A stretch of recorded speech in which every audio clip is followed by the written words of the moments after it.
Hey guys, how's everyone doing today? I hope you're having a good day. I'm having a good day. I hope you're having a good day. It's a little rainy here, but hey, we're gonna try to make the best of it because we're getting closer to the end. So every day is a little better for all of us. All right, I am Mr. Short. You are here for Eureka Math Squared, fourth grade, module 4, lesson 25 homework. Today we started subtracting fractions. I tried putting those words together. Subtracting fractions. And we're going to do that again here. We have 3 and 2 sevenths minus 5 sevenths. So this is a mixed number. There's a few ways we can solve this. All right. I've been working on this with my students and trying to find what we think is the best way. I think we have it. But if you have a way that works great for you, as long as you get the same answer I do, then we're good with that. Right. We don't need anything more. If you can give me that, then everything is wonderful. So let's look at how I was working on this with one of my students. I really think this works the best. It was easiest for him. So we're going to go with that way. So right here, we have 3 and 2 sevenths minus 5 sevenths. Well, I can't do 2 sevenths minus 5 sevenths because 2 sevenths is smaller than 5 sevenths. So what we did is we took this 3 and we blew it up. Okay. When we blew it up, we made it, I'm actually going to write it over here. We made it 7 over 7 plus 7 over 7 plus 7 over 7. Because what is this? This is 1 plus 1 plus 1, which equals 3. And now we're going to add our 2 sevenths back in. So 2 sevenths. So now we just add this. 7 plus 7 is what? 14. 14 plus 7 is 21. 21 plus 2 is 23 over 7. That's the same as if you take 7 times 3 is 21 plus 2. That's also another way to figure that out. 7 times 3 plus 2 is also 21. I'm sorry. 7 times 3 is 21, yes. Plus 2 would be 23. So now we just bring the other, all of this is this part right here, right? Now we add in the minus 5 over 7. So what is, the bottom stays the same. So we have 23 minus 5 equals. What's 23 minus 5? I'll give you a minute on that one. 18. So this is our answer, but this is also an improper fraction, right? It's top heavy. I don't like the top heavy ones. So I'm going to put that, I'm going to put or, because this is me. How many, so this is a division problem, right? We have 18 over 7, so we're dividing. How many times can 7 go into 18? 7 times 1 is 7. 7 times 2 is 14. 7 times 3 is 21. 21 is too big. So 7 times 2 is 14. So now we have 18 minus 14. What's 18 minus 14? 4. And we put that over 7. So this is our answer, 2 and 4 sevenths. There is other ways you can do this. Yes, there is. But for right now, I know this one works. I think this is probably the easiest one we can do right now. So this is the one, this is the way I'm teaching my class. All right, the next one. The next one they give you, I know it says use an arrow number line here to help you. I think this is going to be better than using the arrows and the number lines. I know it's not exactly what your teacher wants, but this is the answer that we want to see. This one, just do it the other way. Think about it this way. Minus. Okay. This is the same thing, guys. We just rewrote it. So you're going to have your same answer here.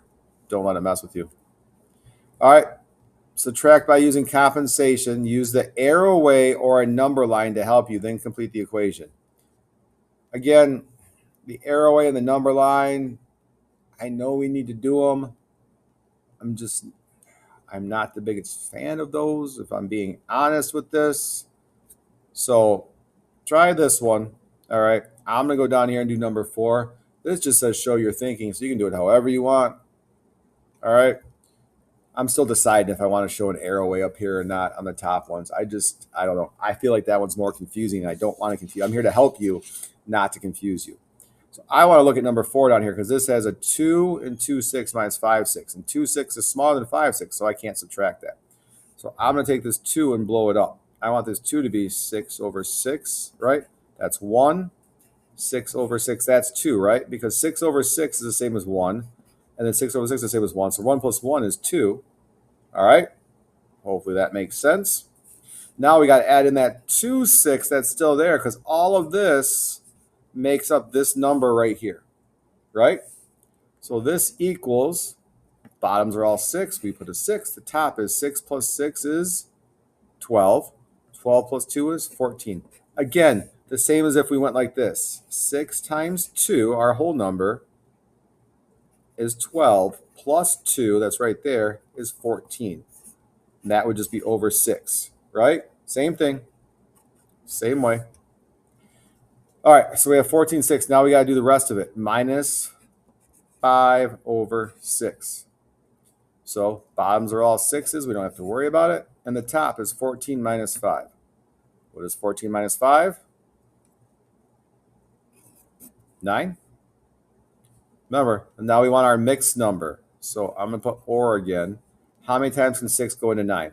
6 can go into 9 one time. How many's left? 3, and we put that over the 6. So in my class, I am working on us trying to make these two numbers as small as we can.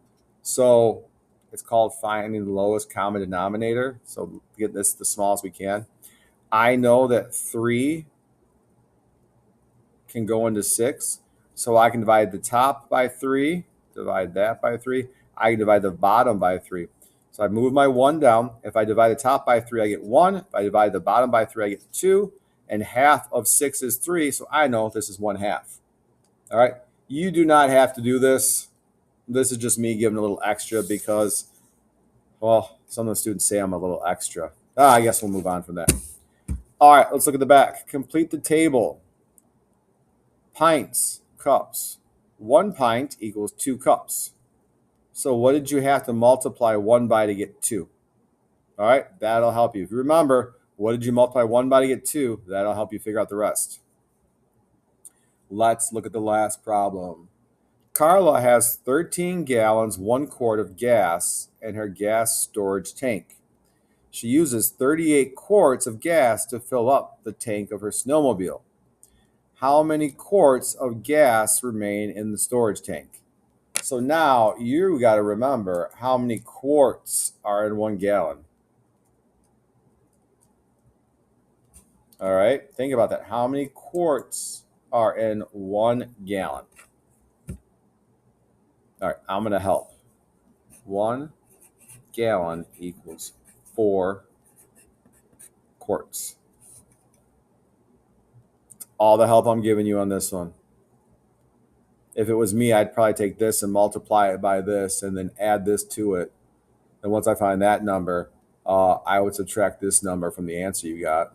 But that's just me. I mean, that might be what I would do to solve this problem, right? I would take this times this plus this minus this. Last time, follow along. This times this plus this minus this will give you this answer. All right. That's all the time I got for today, guys. I got to get out of here. I got another video to do for 2nd grade now. So I'm going to go do that. You guys are off too. Have a good night.